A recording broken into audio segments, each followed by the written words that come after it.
Hello বন্ধুগণ, কেমন আছেন সবাই? আশা করি ভালো আছেন।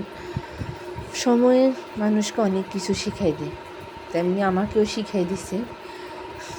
যেমন ধরে বলতে পারেন, চেকা খাওয়া বা স্বামী, নানা রকম ঝামেলা হইতে পারে, কিন্তু আমার মধ্যে স্বামী, তারপর চেকা বা কোনো কাউকে বিশ্বাস করে ঠকানো, এগুলো এতটা এখন ইম্পর্টেন্স না।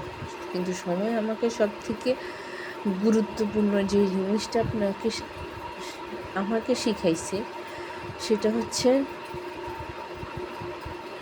আপনজন। পৃথিবীতে যাকে আপনি বেশি গুরুত্ব দিবেন, হয়তো সে বেইমানি করবে, না হলে সে পালিয়ে যাবে। সব থেকে বড় কথা, যদি সে বেইমানি করে ফিরে আসবে, যদি সে পালিয়ে যায় তাও ফিরে আসবে।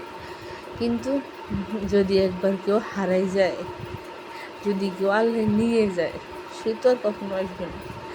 কিন্তু ওই মানুষটার গুরুত্ব একটা মানুষের জীবনের যে কতটুকু, মানুষকে যদি সেটা বুঝাইতে পারতাম। আমার লাইফে সব থেকে গুরুত্বপূর্ণ এখন ইম্পর্টেন্স আমি যদি কাউকে কোনো দিনও দিয়ে থাকি, সেটা হচ্ছে আমার মা। মনে রাখবেন, যাদের এখনও মা আছে তারা মাকে সম্মান করুন, মায়ের মনের আশা পূর্ণ করুন, আর মায়ের সাথে ভালো ব্যবহার করুন। ভালো ব্যবহার করছি কি না জানি না, তবে যতটুকু মাকে সাহায্য করার, ওনার পাশে থাকার, ততটুকু তো রয়েছি, এটার মধ্যে কোনো সন্দেহ নেই। কিন্তু একটা আফসোস জায়গা, হয়তো আর একটু ভালো করতে পারতাম, কিন্তু আফসোস করে কী লাভ, আমার মা তো আর নেই। তাই আপনাদেরকে বলতেছি, যাদের মা আছে, মায়ের মর্ম বোঝেন, মায়ের সাথে সময় কাটান। সময়ের গতিতে চলবে, কিন্তু আপনজন ঠিক হারাই ফেলবেন। যখন হারাবেন তখন বুঝবেন যে হারানোর বেদনাটা ঠিক কতটুকু। তখন শুধু বুঝবেন, কিন্তু ফিরে পাবেন না, কারণ যে একবার চলে যায় সে কিন্তু কখনো ফিরে আসে না।